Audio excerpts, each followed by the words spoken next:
Okay, there we go. All right, well, welcome everyone. Thanks for joining us tonight for our Investors Performance Group meeting. This is our April meeting. Thank you to everyone who's going to be joining us online as well. Again, for our online people, we'd love for some engagement from you guys. So drop where you're from, where you're tuning in from. I know we have people join us from all over Canada, some areas of the US. So drop where you're joining us in from tonight. And we hope you guys enjoy tonight. We're going to be having a quicker meeting tonight. We've got some really good speakers coming. And honestly, I think you guys are going to take a lot away from this one, because for those who are looking to change their portfolio a little bit, try to move into some different asset classes, we've got someone out who's going to talk a little bit about commercial and how to actually finance these. We also have someone who is coming out to speak to you about staging and why staging is very important. And as investors, it's still important to think about staging. The reason for that is because if you're thinking about selling a property, well, staged properties actually show much better. We've got a lot of people who are selling tenant-occupied properties when the tenants are turning over. They're like, tenants moving out, let's maybe put it on the market. But you got an empty home now, so what can we do to make that property pop? And so we got Julia coming out tonight who's going to share that with you. So without further ado, we're going to start getting right into this. This is the Investor Performance Group, which is proudly brought to you by the Kelly Fry team. We are, as I normally say, a full-service real estate investment team. We're here to help you guys build your portfolios. We got access to all the people you need, from lenders to home inspectors to lawyers and accountants to help with corporate setups, everything like that. And here's our agenda tonight. We're going to be kicking things off with Julia right away here on the Staging Conversations. Then we're going to do a deep dive into the market. What is actually happening? What you need to know to take advantage in today's economy. Then our final guest speaker of the night is going to be Jon Switzer, who is going to be coming to us talking about commercial financing and how you start transitioning from a residential investor into a commercial investor. And then finally, we got some hot deals for you guys tonight, and then we'll let you guys out for the evening. So I'm not going to keep talking too long. I will make this announcement, though, that something we have changed up with our team is that we are now supporting Make-A-Wish Foundation. For those of you guys who don't know, there's about 1 in 4,000 children is actually diagnosed with a critical illness in Canada. And sometimes a wish is one of the best ways to help them with treatment, giving them an opportunity to experience something more than just being in a hospital. Kelly and I have had the pleasure and the opportunity to go and experience some of the kids out there who are going through this. And honestly, you can see the difference that these Make-A-Wish kids get when they get their wish granted. One of those examples is Maddie. Maddie actually suffered from a brain tumor. His wish was to throw the opening pitch at the Blue Jays. We got a chance to watch him on stage, and he's a brilliant young man with a new lease on life. So we're super excited. So every property that we, every property we sell will go towards impacting a kid with granting a wish. A portion of all our commission does go towards the Make-A-Wish Foundation. And if you'd like to help support us, our goal this year is to grant at least one wish, which is $10,000. So feel free also, if you'd like to help, you can scan that QR code and donate whatever you would like. All of it goes towards a great cause. All right, and of course, we love engagement here. So if you guys want to take photos, videos, tag us on social media at Kelly Fry Team with anything that you guys are learning. Help spread the word on how to invest properly in real estate. That would be amazing. And without further ado, then, I'm going to bring up our first speaker, which is Julia. So Julia, come up. She is with Upstaged Vancouver. She's going to be sharing all the tips, tricks, and how to stage your property properly to maximize your returns, correct? Yes. Amazing. I'm going to give this to you. Welcome to our stage. I'm going to grab you a microphone as well. So good evening, everyone. My name is Julia. I am... Just put that on. Okay. Perfect. Oh my gosh. There you go. I feel so important right now. You are important. Thank you. All right. So my name is Julia. I am interior designer and home stager for Upstaged Vancouver. So Upstaged Vancouver is a company based in Coquitlam. We have been in the market of home staging for over 11 years. And we have 2 warehouses. So I will be talking a little bit about home staging, our services, why home staging is important, and the benefits and real life results. So in the end, I can share a little bit more about examples, and you can ask any questions if you have. All right, so let's start from the beginning. What is home staging? So home staging is the process of preparing a property to sell by making it look its best. So it involves furniture, lighting, accents, everything we need to make a place to look like a home and not like a house. So Upstaged Vancouver, we offer 3 kinds of services for home staging. So we offer the home consultation, redesign, and vacant home staging. So the first 2 services, we recommend them for occupied homes. So if the sellers are living on the place they are selling, so we always start with the home consultation, which is basically is a walkthrough we're going to do with the homeowners, where we're going to be sharing with them tips on how to decluttering. We will probably be asking them to take down personal pictures and clear off kitchen counters, like everything they need to get the place done for photos. The second step is the redesign. So the redesign comes after they do all the homework list we send to them. So in this case, we're going to be using all the furniture they already have. So they already have a couch, they already have a bed, a dining room there. So we're going to be using everything they have, but we're going to be bringing in fresh pillows, lighting, maybe a new coffee table, something to highlight the best of the place. The third service is the vacant home staging. So vacant home staging, it's a blank canvas, right? So we can bring everything. So we're going to be bringing in the big furniture, couch, everything. We have movers that we work with, so they're going to bring in everything, and the stagers will get the place done for photos and for video. Why staging is important? So on this market nowadays, we know we have so many options, so many listings. So buyers shop with their eyes first, with their heart, their emotions second, and third, with their wallet. So when they are looking online, you are not going to have another chance. So first impression matters. Staging is not about just decorating. It is strategic marketing. So there is a reason why we ask homeowners to clear off kitchen counters for the photos and for the open houses.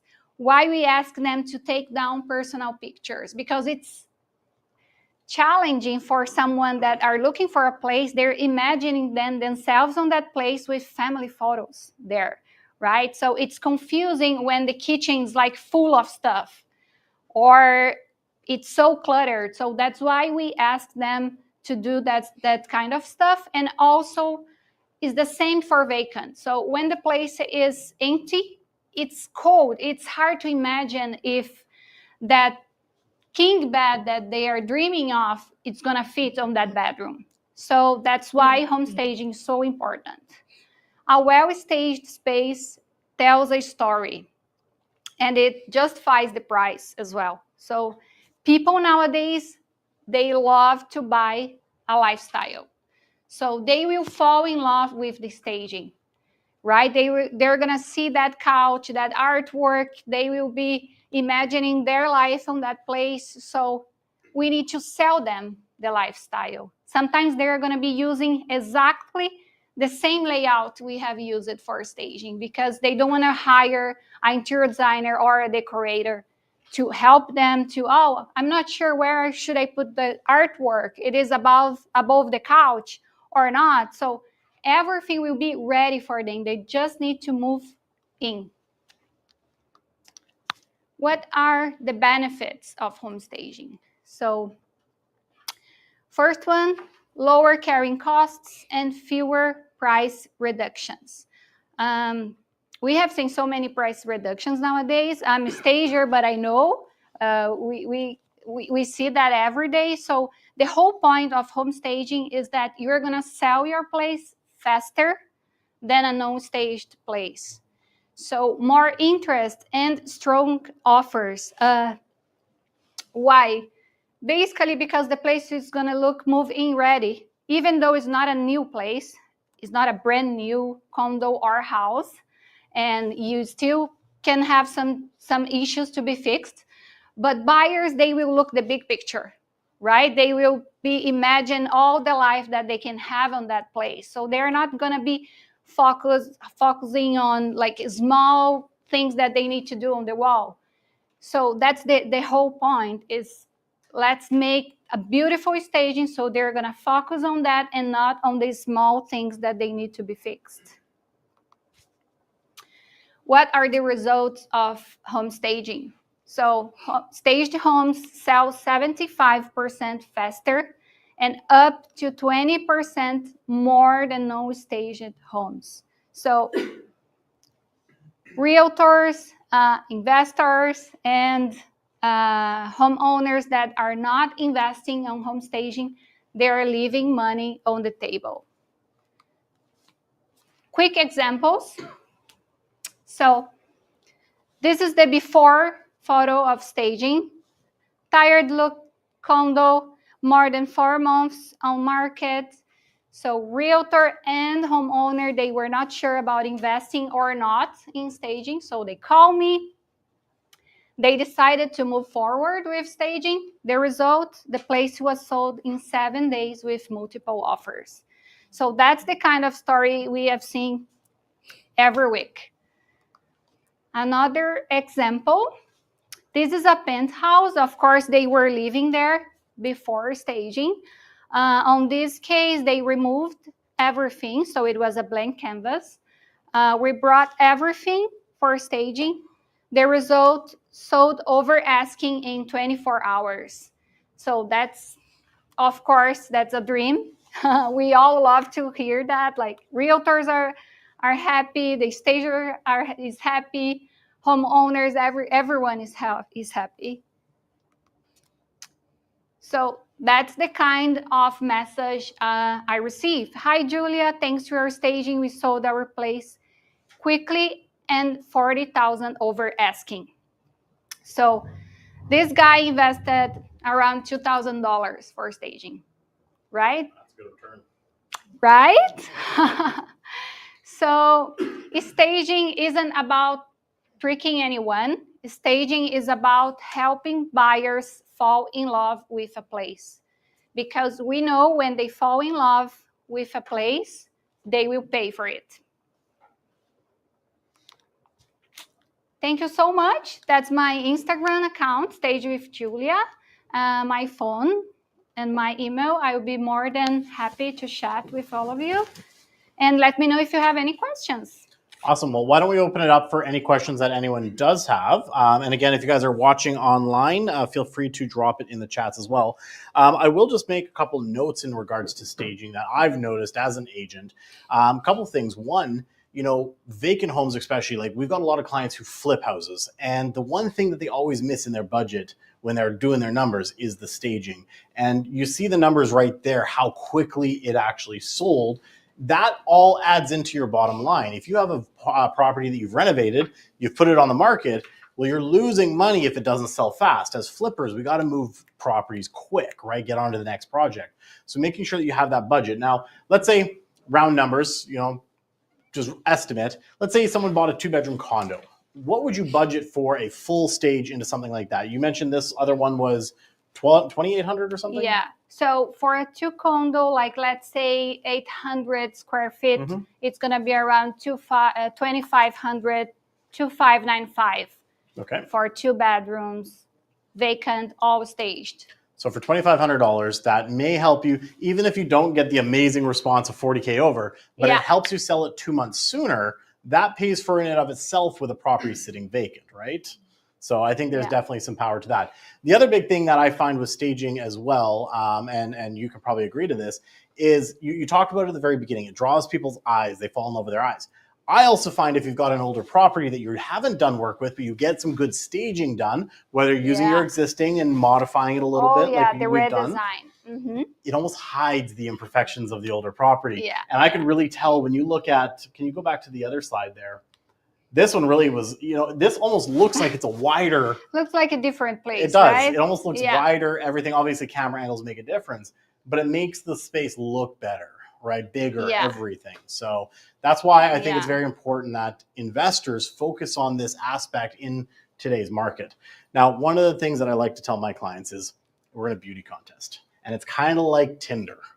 right? Exactly. They go online and people Yeah. are swiping right if they like the property or not. They're narrowing it down fast. Yeah. So if you put a good product out there, you're going to get the swipe right, you're going to get the showing, and you have that better chance of selling. So. Yeah, you're not going to have another chance to catch exactly buyers. Exactly. So yeah.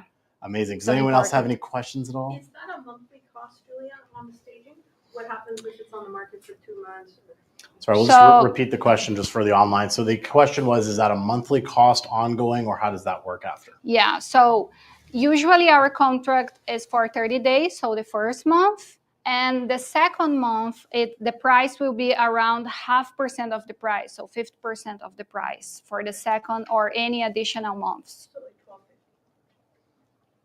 And then that initial price, does that include the moving into the furniture and moving out, or is there an additional cost to that? Everything, the furniture, renting, staging setup, takedown, movers, everything. Awesome. Now, I was just telling a little aside earlier. So I was hosting an open house that Julia went and did the staging consultation for. So we're using their furniture. Yes. You help show them how they can, change it a little bit, put the white, when we're looking for towels and stuff like that. Yeah. And we had a little miscommunication on the open house. And so next thing you know, they're like, oh my God, there's an open house. The wife comes running home and she goes, I go, no, it's okay. You've got it clean. It looks good. She goes, no, Julia says it has to be this way. So she's, okay, this has to be here. And I see her like making sure everything's the right angle. So the impact that sellers have too, when you bring someone like Julia in, is they take that sense of pride in the marketing of their home as well. So that's one thing that I wanted to bring up as well. So amazing. Well, Thank you so much. We really appreciate it. Much. I'll grab that from you. I'll grab that. Perfect. We really appreciate it. Round of applause. Thank you. All right. So we'll do next, we'll do market update and then we'll bring you up.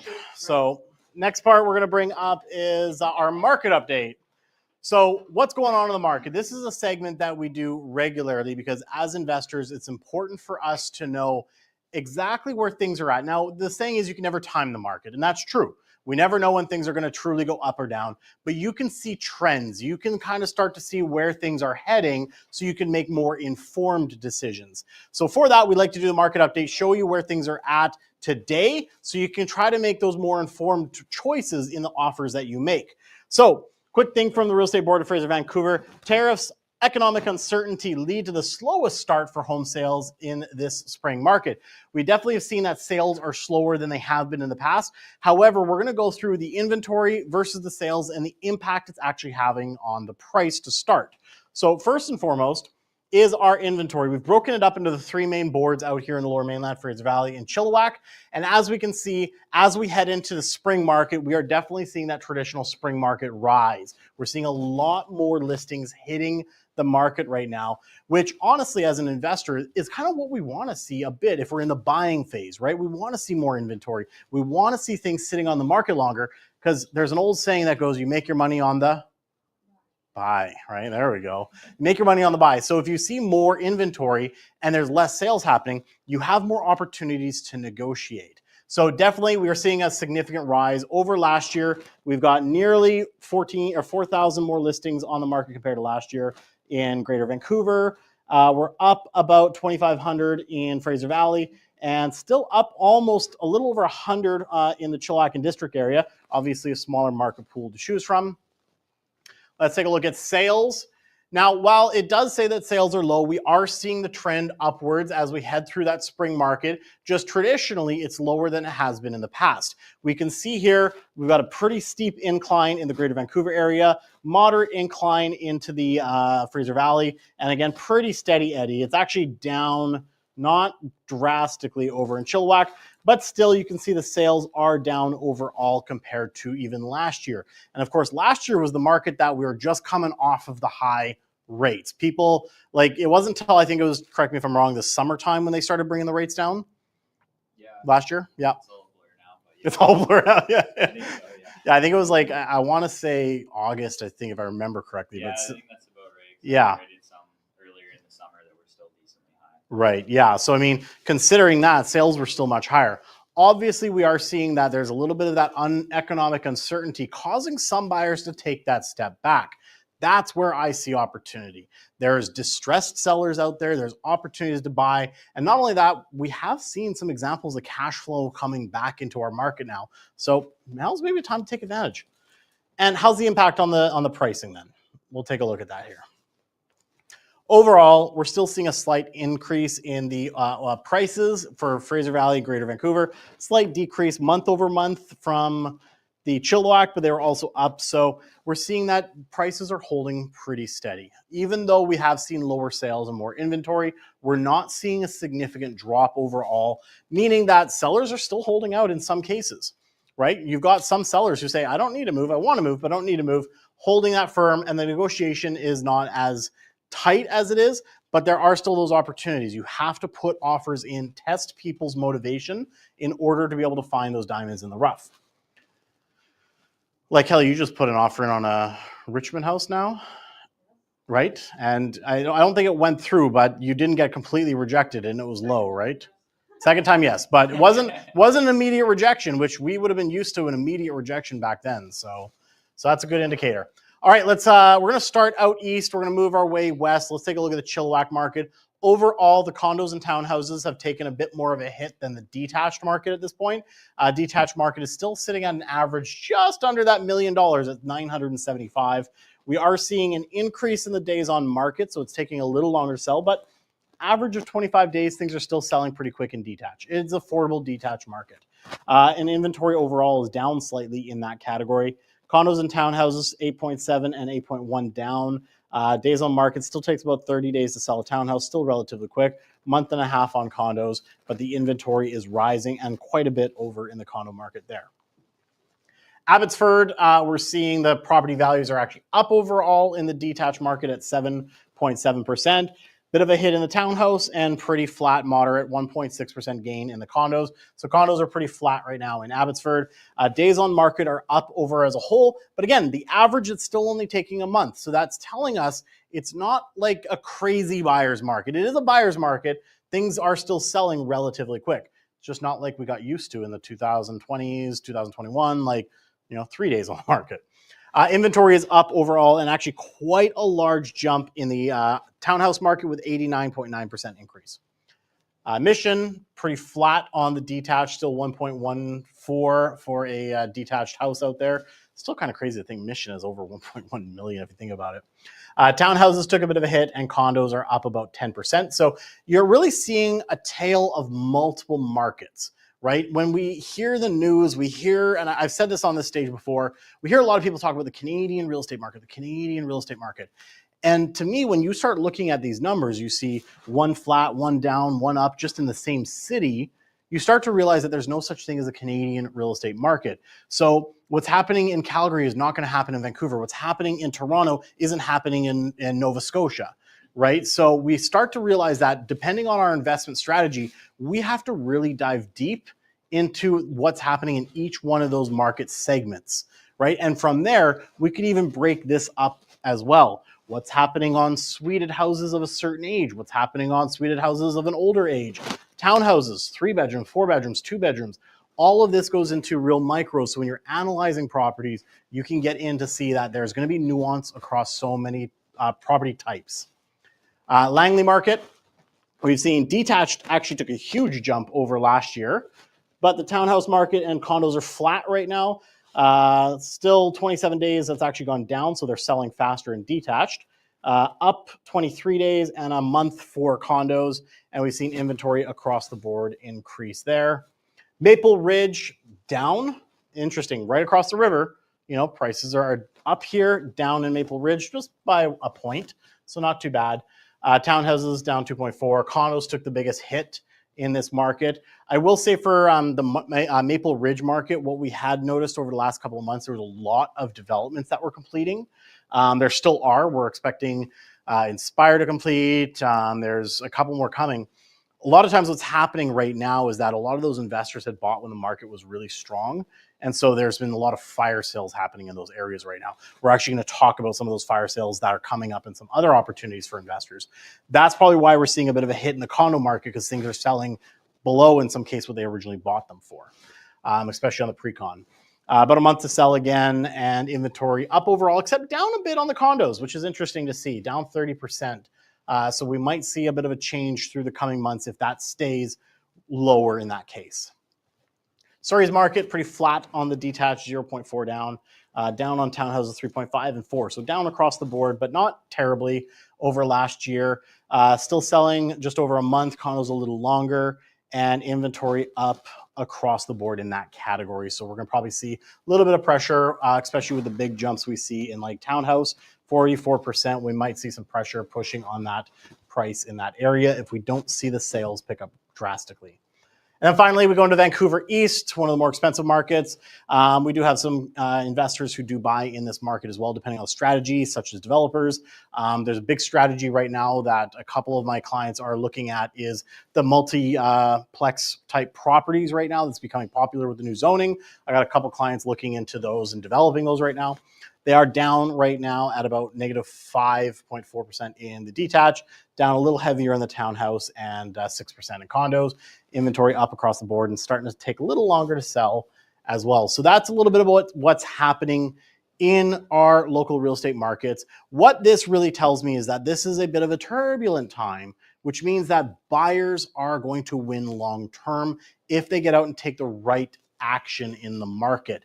We've all heard that millionaires are created during these recessionary periods or during these economic uncertainties. As soon as things start to improve, we've all seen it, what happens in Vancouver. People want to be here. We'll see that pressure start to go upwards again as more people come into the area. So take advantage of it.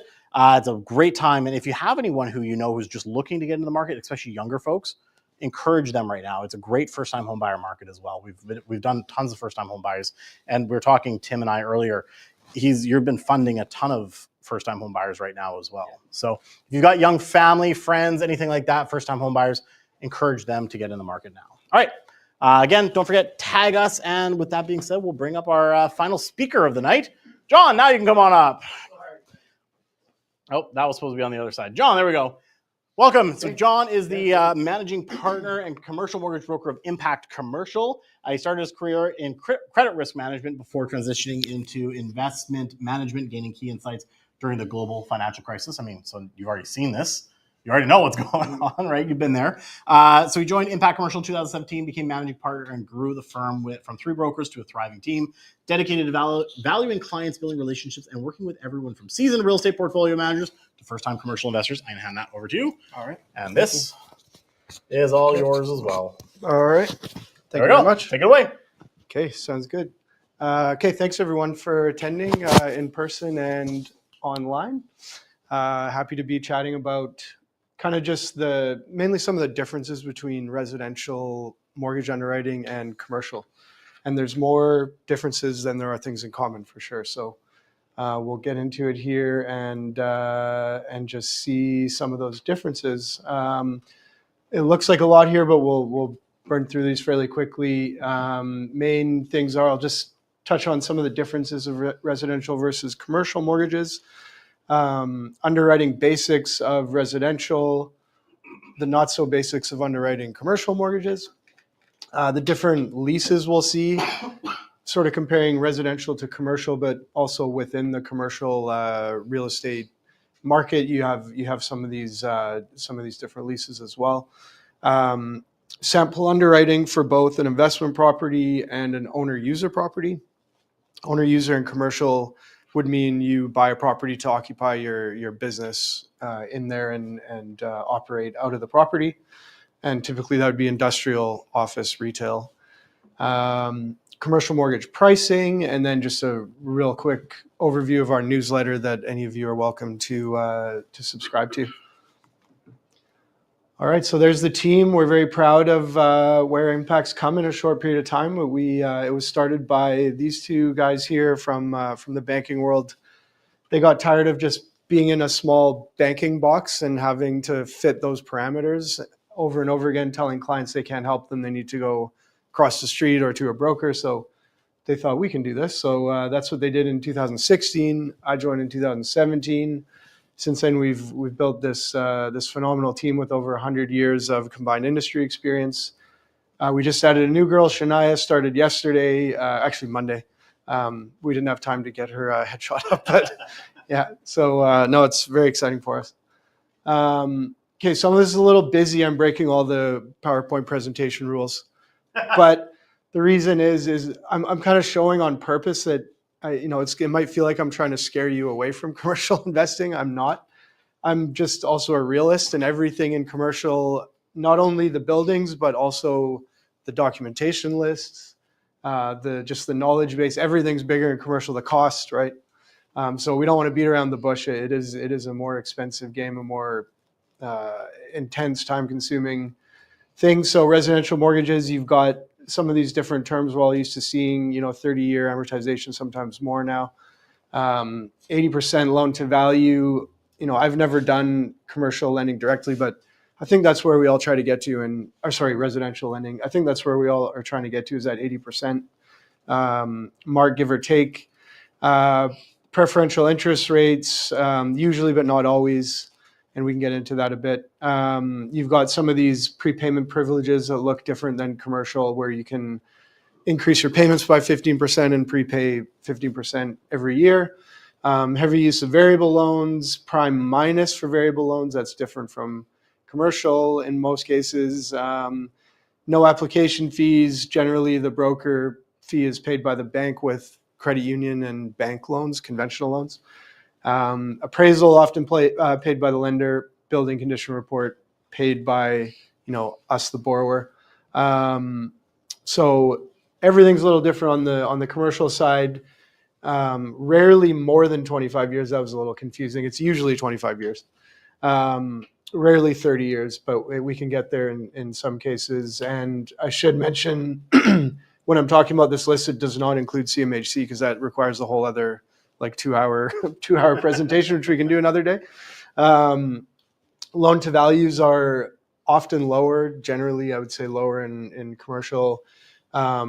Ranges of, that should have said loan to value, 50% leverage to 125%. That might sound a little strange, that how can you get 125% leverage on a property? But that's because some lenders will lend you the full purchase price plus 25% of the purchase price to improve it, and only if you're an owner user. That applies not to investment properties. Usually 50% half a percent to 1% higher interest rate than residential. 0 to 10% prepayment privileges. Very little uses of variable, so that contrasts with residential prime plus instead of prime minus. So I'm just you guys can access this later, but I'm just kind of trying to highlight there's so much that's different. Also, the borrower bears a lot of the cost. So a broker fee is paid by the borrower, not the lender. That's in all cases. There's no direct channel like in residential, where there's no online portal. It's very manual process. There's always a lender application fee.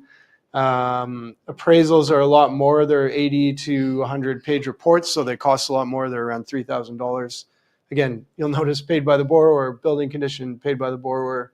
Environmental site assessment paid by the borrower as well.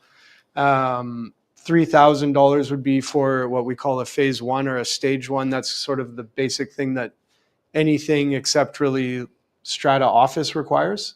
When you get up into 25,000 plus, that's if you have environmental concerns in the stage one, and we have to start drilling on the property to discover if there's hydrocarbons underneath that might have gone into the water supply, or dry cleaner solvents. And generally that phase two will have started because they found close proximity gas stations in the past, or dry cleaners up elevation from where the property is. So very very in depth compared to residential. And because of that, everything takes a bit longer. Generally we ask for 30 to 45 days for subjects, and often we're requesting a week or two, or sometimes a month extension. If anything is discovered on the environmental side, we have to figure out what's going on, and the lender wants to dive pretty deep into that. So we'll go into the next year.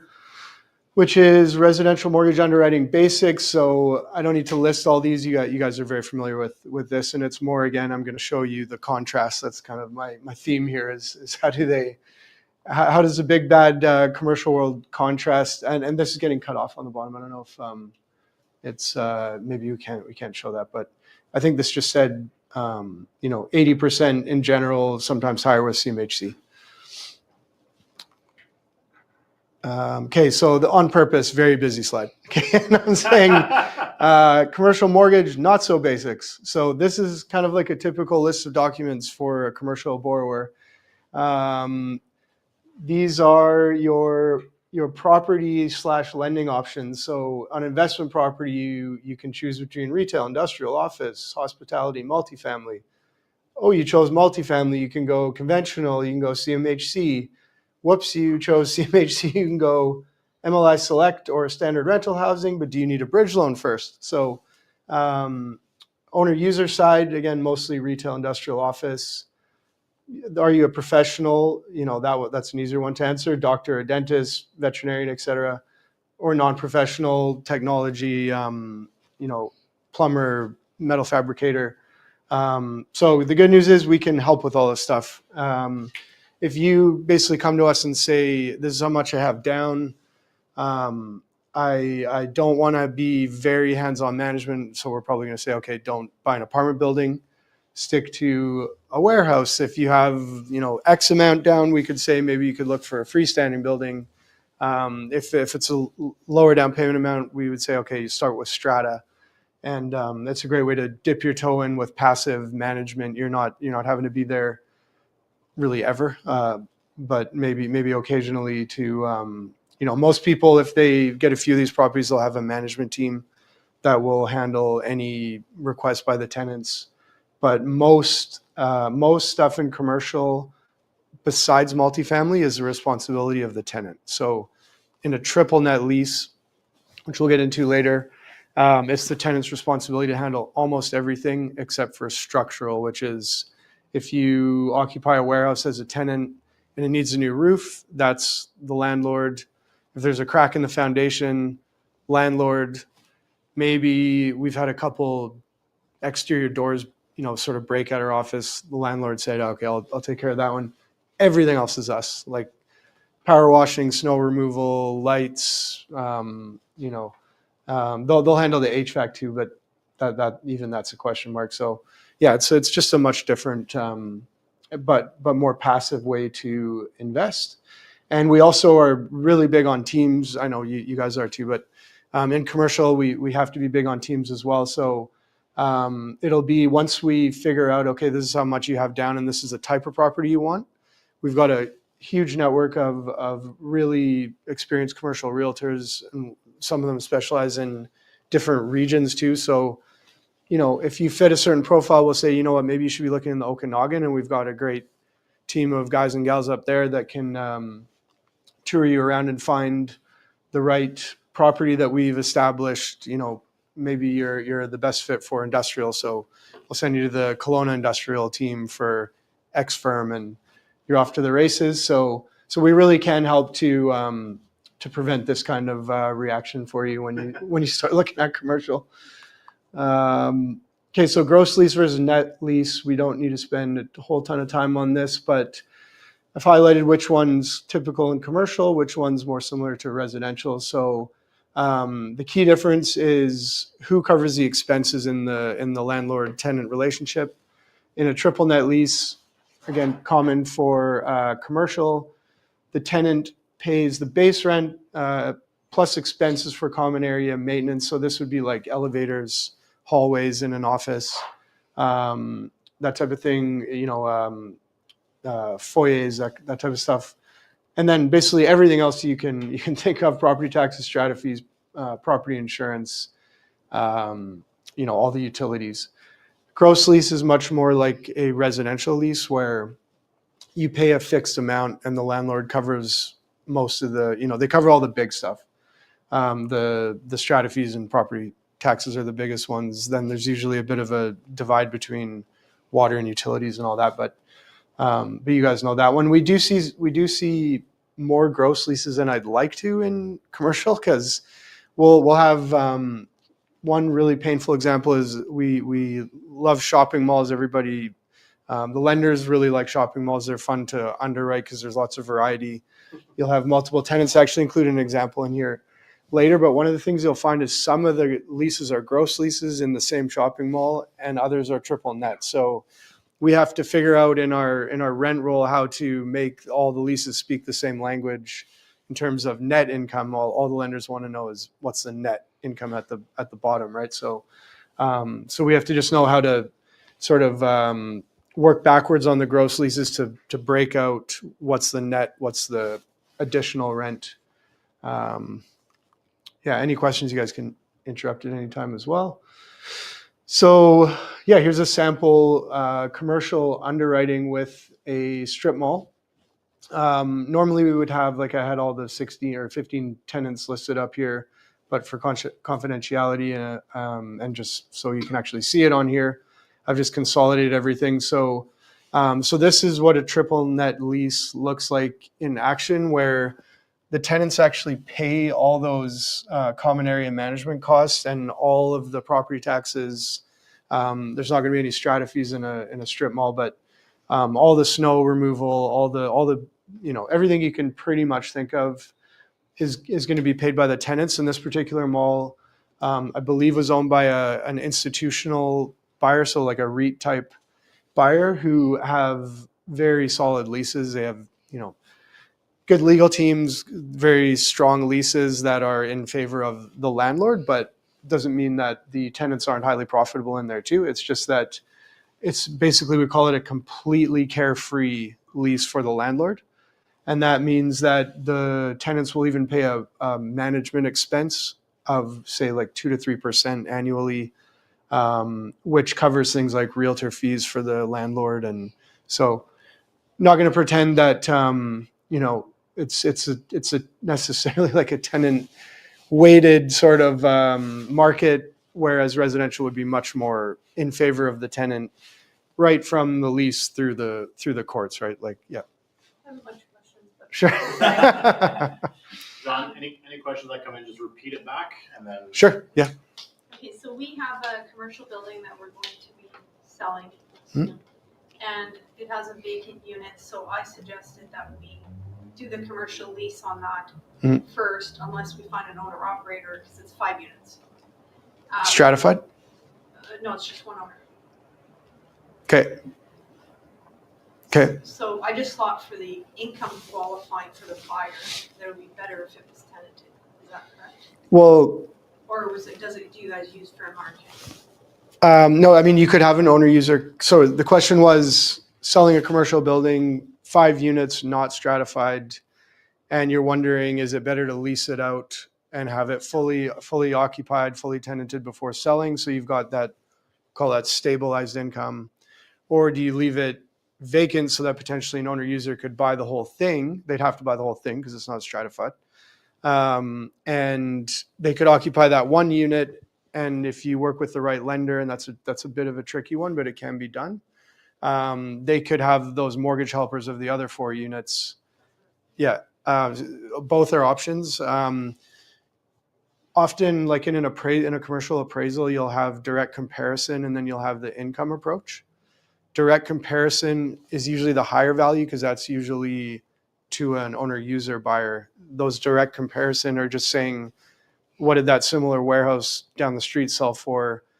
An owner user bought it, so it sold for a premium. And then the income approach is more like an investor looking at the cash yield, and it's not going to be that favorable when you're looking at a market that owner users are sort of after they're hungry for, because they'll pay a premium over investors. So there could be a value to you of leaving it, of marketing specifically to owner users, because they'll probably pay more than an investor.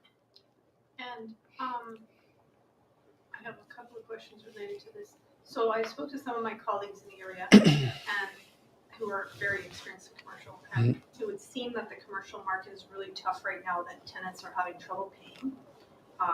This one realtor said to me, I'm just telling all the landlords, take what you can get right now. and you're going to have to lower your lease rate on this if you want to get it filled, is what you're telling me. Is that what you're seeing out there right now? Yeah, lease rates are coming down for sure. I think we may be in like a bottoming pattern now because they've come down quite a bit already. Industrial has come down from, I would say, 24, 25 to $20, give or take. The last Metro Vancouver report from Colliers, I think it was 1998 or something, right under that $20 mark. Average across, though. So if you look at, say, North Vancouver, it's going to be probably 22, 23. If you look in parts of Richmond a little further afield, it might be like 16, 17. So are they going to go down more? I don't necessarily think so. Man, there's such multifaceted questions because they're like tariffs are posing a bigger risk to industrial, right? Whereas an office might be on its way back up because everybody's getting used to coming back into the office. But then again, the economy is softening. So are some companies going to be, downsizing, and then office is going to be offset by that. So it really depends where are we headed with, tariffs, employment, which nobody knows, which government comes in. Fortunately, we'll have the answer to that soon. I know everybody's got their strong preferences on which way that goes, but I think just knowing is a big positive thing. Once we know, we can start to plan, right? Once we know where tariffs are going, we can start to plan. Right now, it's very hard to have any kind of visibility on that. Yeah. And when you're looking at valuation, sorry. I was just going to say, for the people online and for everyone who might not know, when he's saying $20 or $25 or whatever, he's talking price per square foot for the base lease. So that's how they calculate how the rents are calculated there. So if it's in this case, 1606, that is price per square foot for the rent. And then that's calculated annually and divided for anyone who might not know what he was mentioning there. Yeah, and that's what actually goes into the landlord's pocket, and then the additional rent just flows through to the landlord paying property taxes. So, yeah. Is there, when you're looking at a cap rate of an area, when you're looking at net operating income, does it run similar for multifamily versus retail versus office, or is it different? Okay, so that question I remember this time are cap rates basically similar across the asset classes? Multifamily is usually the lowest. It's the most stable asset class. It's a heavily institutional owned asset class, especially when you get into the larger stuff. But everything in Vancouver is expensive, so a lot of institutional and just older families in Vancouver. So yeah, multifamily the lowest. Industrial for a time wasn't much above, but cap rates have come up a bit, which is the opposite of what prices are doing. If the price of the building comes down and the income stays the same, it means the cap rate's going up. So yeah, I would say office is always the highest, and it really spiked, during COVID, for obvious reasons. But it's interesting, like Vancouver, I think right now is around 9% vacancy for office. And that's one of the lowest in the world. If you look, so a couple interesting stats. Calgary has more vacant offices than Vancouver has total offices, right? So it's a very, very tight market in the office world. And so you have 30, maybe it's 25% now vacancy in Calgary versus like 9% here. Obviously, you've all heard the horror stories probably about San Diego, San Francisco vacancies. You've got office buildings bought in Washington, D.C. like 5 years ago for $160 million, selling for $60 million because they're just selling it for the income in place now, which is like a fraction of where it was when they purchased it at full occupancy. Yeah. So how do you underwrite that? And what is, like, in the residential world, there's a stress test, and like that's the debt service coverage ratio, right? So does that change over time? Like if rents are softening, then are lenders going to want like a higher debt service coverage ratio, so there's more kind of room? Or how do you underwrite that? And like what is the Yeah, not really. No. it'll be more like some lenders will just say they don't want office now. So big part of our job is keeping in contact with all of our lenders frequently, because all of a sudden one lender that was completely out of office will see it as an opportunity to start picking up the best quality properties in that segment, and then they lead the charge until they sort of like fill that bucket, and then they turn off the tap again, and then it goes. It's like musical chairs. So I would say general rule is the debt service coverage doesn't really change, but they'll analyze quality of the tenants is important, right? The length of the leases. We have something called WALE, which is weighted average lease expiry. So longer the expiry average, further out the leases are locked in, the better quality that property from a lender perspective and an owner perspective. Yeah. Okay. Any other questions on that, or no? Oh yeah. So I'll just quickly finish this off. So basically, when you get down to your net income here, and then we calculate a mortgage amount that allows for a cushion. So this 1.15. We call that the debt service coverage or debt service coverage ratio. It has to be roughly minimum 1.15 for conventional lending. Usually it's a bit higher. This would be like a stretch, but this just means you have to have 115% net income for the mortgage payment on an annual basis. That's how. So commercial properties, one of the things I should have touched on earlier is the focus is almost entirely on the property, very little focus on the buyer. There is obviously attention paid, but compared to residential, it's the complete inverse. They're almost completely focused in on the property, and then they're just making sure that the borrower seems to be reliable, and credit bureau is strong, all that kind of stuff. But this is where 90% of the time is going to be spent on analysis, is the actual property itself, the environmental history, the appraisal, building condition. Does it need a new roof in a few years? Well, in a strip mall, then a new roof could be $500,000. So you need to really understand, has that been factored into the purchase price? Or are we having to build that into the next few years of capital expenditures, which can change the valuation as well? Oh. Sometimes that happens. But some other. Okay. So this is part 2 of that strip mall. This is what we call just basically the mortgage program, and it's basically figuring out all the costs involved, and then how much mortgage we could get, which we figured out on the first page based on that debt coverage ratio, and then we've got the borrower's equity at the end. So yeah, commercial properties, like I said, they're not cheap. That's why there's a lot of institutional buyers. This is a bad example for like a first-time buyer. But having said that, there are very skilled groups out there of syndicators my business partner does some of this in a sister office inside our office. They're called Stream Property Partners. Little plug there, but they do this where they raise money from people like us, and then we would be the limited partners, and then they have the general partner up top, and then the income just cascades, and generally the limited partners get paid first.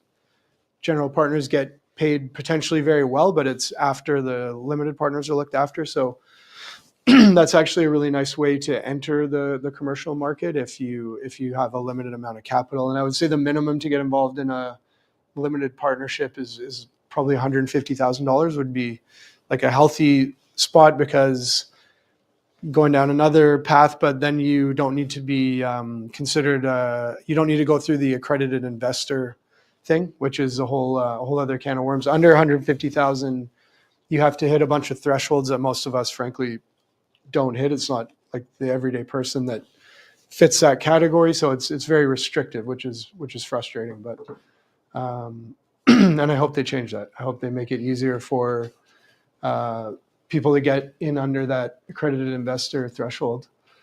Okay, so here's an owner user analysis, and I won't spend a ton of time on this, but it's a very similar idea. So it's revenue of the business this time, not the property. We're just looking at the business. You've got your operating expenses. You're adding back depreciation and interest. You end up with this net income number. Then we have to subtract the dividends. We add back. Let's say you guys were renting this building and you wanted to buy the building next door and move. Then we could add back the rent you're paying here because that's going to form part of your mortgage payment at the new space. So that's why that's an add back. And that leaves us with what we call our net operating cash flow, which is that total amount available for debt servicing. Then we figure out what's your down payment. It's always this reverse engineering. The difference being that with commercial properties, again, we can finance potentially up to 125%.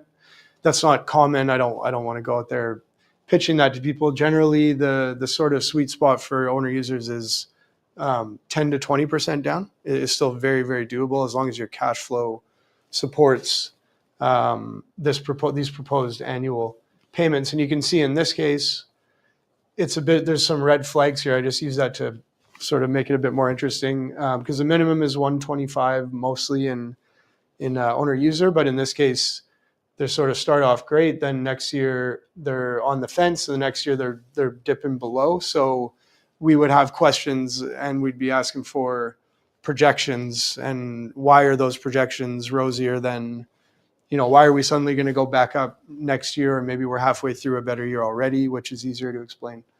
But yeah, it's all just about reverse engineering to arrive at a mortgage number that we're confident with. So mortgage pricing, again, I know it's busy, but it just kind of has to be because you have owner user investment. In the investment category, we can tap life insurance companies for lending on bigger, higher quality projects, higher quality or properties. Higher quality meaning national tenants. Like if we've all heard of the tenant, they'd be called a national or an international tenant. So that means we can attract higher quality lenders with lower costs. Construction is always prime plus, so it's always floating. I shouldn't say always, but most of the time, like 99% of the time. And huge range here for conventional lending on construction, you'd be looking at prime plus a quarter to prime plus 2.5%.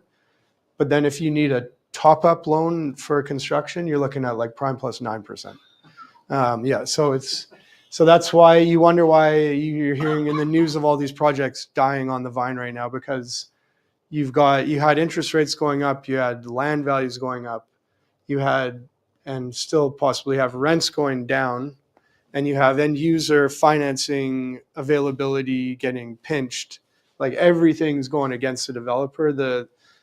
I'm not a developer, but I really struggle with the big bad developer stigma because it's just so untrue. It's one of the riskiest things you can do with your capital, and we all rely on developers. So it's like I feel for these guys because right now so many guys that were on top of the world 4 years ago, and they seem to be doing everything right. It wasn't like they're making big mistakes.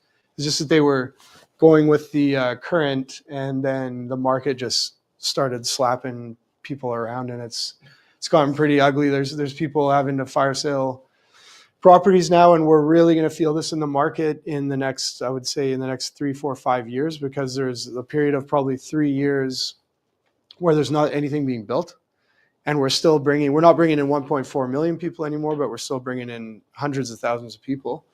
And I think on average, like 15% of them come to Vancouver, 15% go to Calgary, 15%, Montreal. So we're going to constantly have net inflows of people. Lots of people with money are coming into Vancouver. So there's going to be at some point this breaking point or turning point where you have more and more people and capital chasing like a depressed inventory environment. And that leads to higher prices without fail, right? It's been tested for thousands of years, so I don't think this time is going to be different.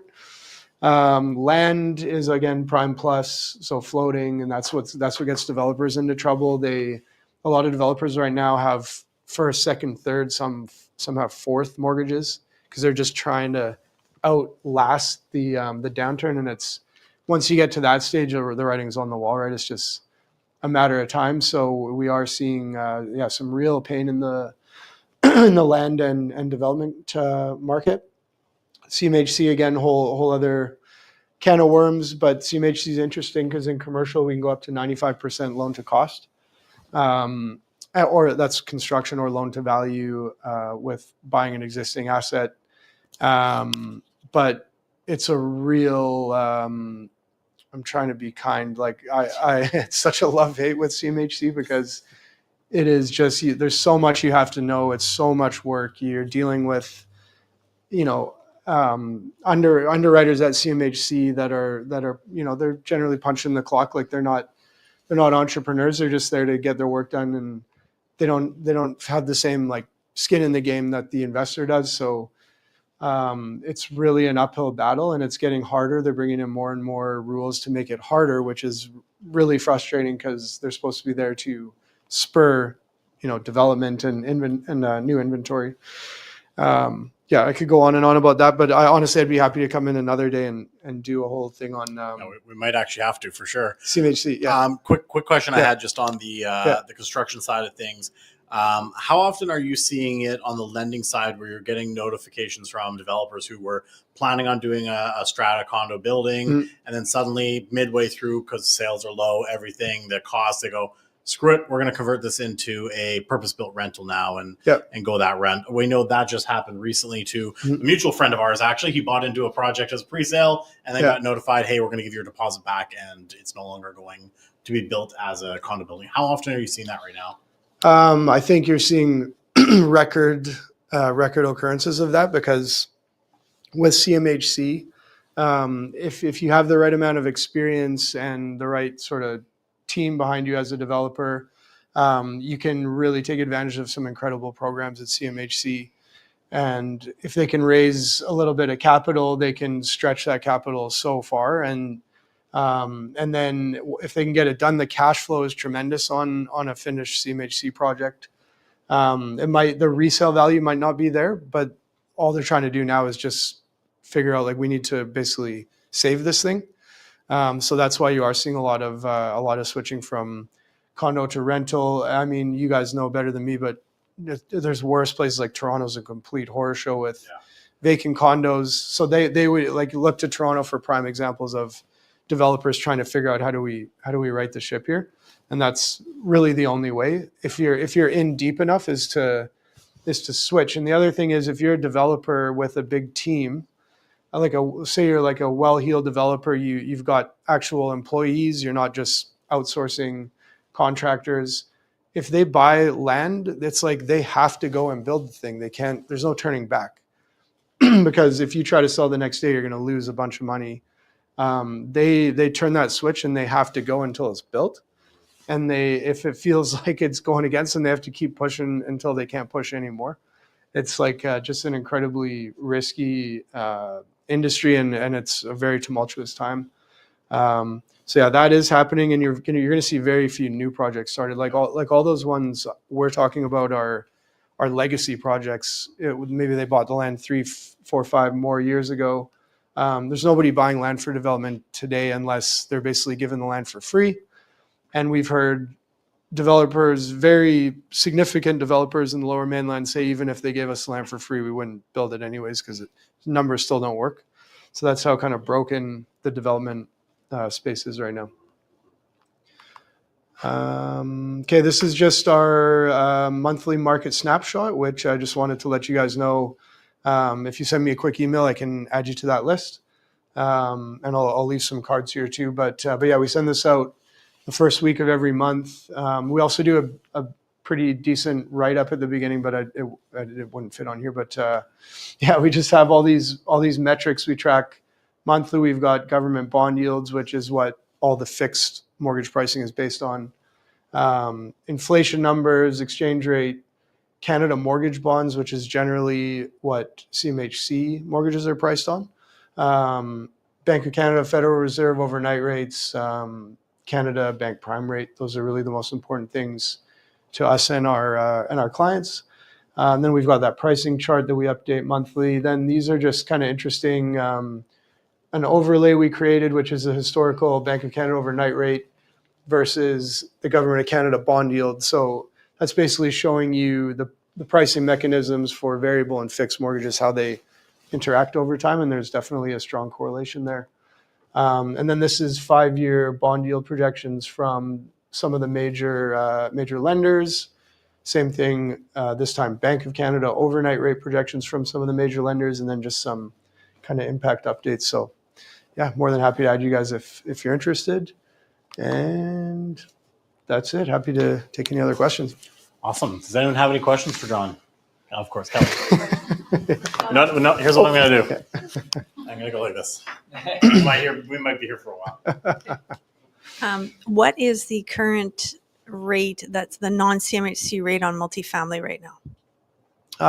It would be, the average is kind of like bond yield plus 2%. So for 5 years. So right now, bond yield closed today in like the low 270s. So you'd be high fours. Maybe That's actually lower than I would have expected. Yeah, high fours, maybe mid fours if you're like a really strong borrower. So what would be a CMHC rate on multifamily right now?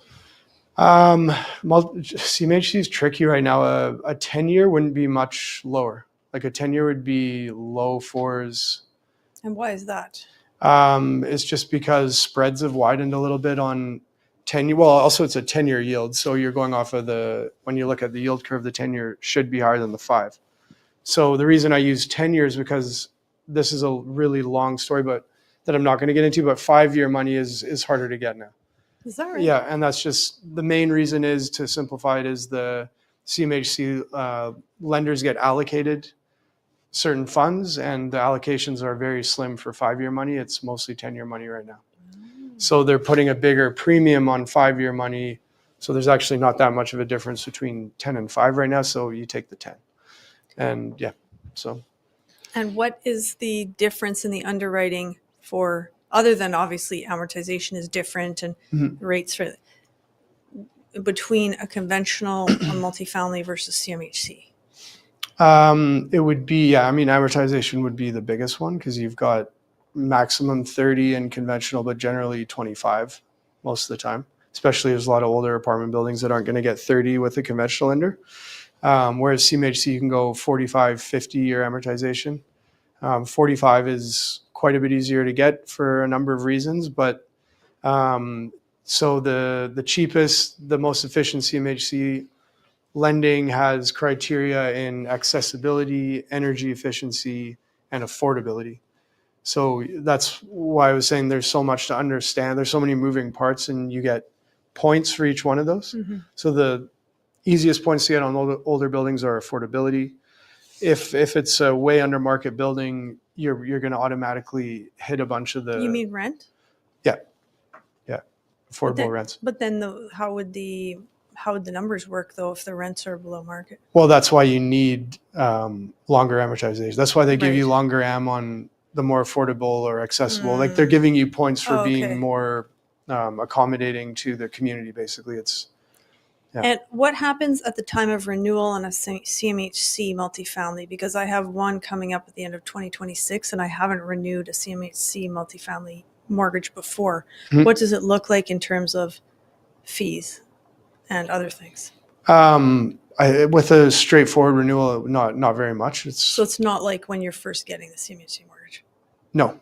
It would be just more like a normal renewal you'd be used to. It would be where it would get trickier, more expensive is if you wanted to re-amortize it or you wanted to try to take equity out, then that's not a refi, or that's not a renewal, that's a refi. And then you'd want to bring in probably a broker, honestly. I'm not just saying it because I am one. I only use brokers. Yeah, I mean, it's so crazy to try for people these days to try to do it on their own because it's just gotten very, very difficult. And a lot of lenders won't deal direct with borrowers. That's an interesting thing with CMHC. If they don't realize pretty quickly you have a lot of experience, they'll just want you to go and get a broker. They might even recommend you to one.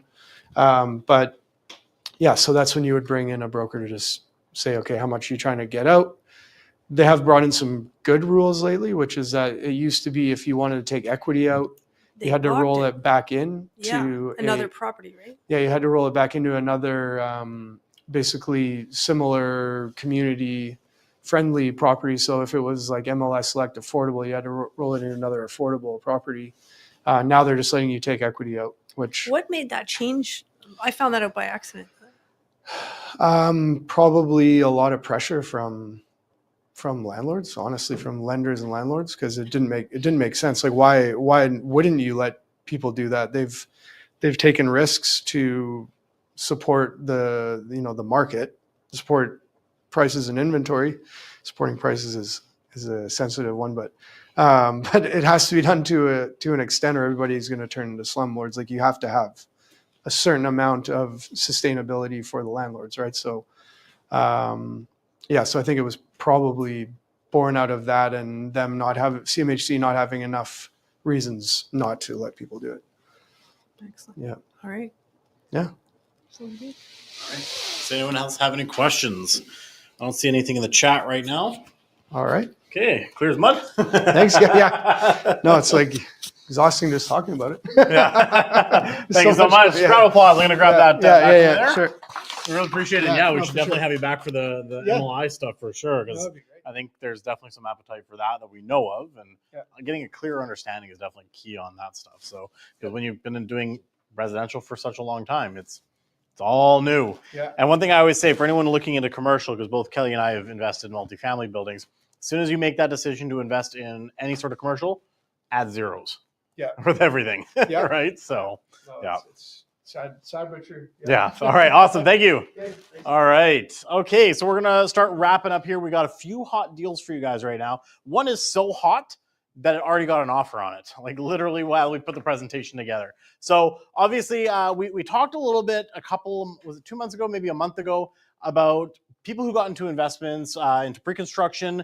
And suddenly when they bought it 2 years ago, the market was better, rates were lower, rates went up, property values have come down, and a lot of people are not prepared to close, right? They made the cardinal, sin of investing in pre-sales and say, I was buying it to flip the contract.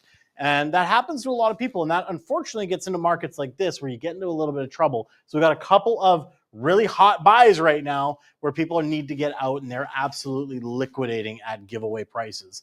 So the first one, distressed seller needs out. This one is in the Unity in Langley.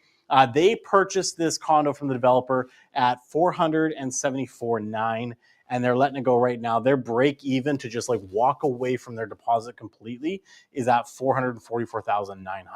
The 1 bedroom and den, 1 bath, 622 square feet. This is a top floor unit, typical of this developer, Whitetail Homes, modern interior, stainless steel appliances. They've got 5 amenity rooms, rooftop patio, and it is going to be near future SkyTrain. This is right in that like Langley City area. So that is poised to grow as we look at what happened with the Evergreen line through the Tri-Cities.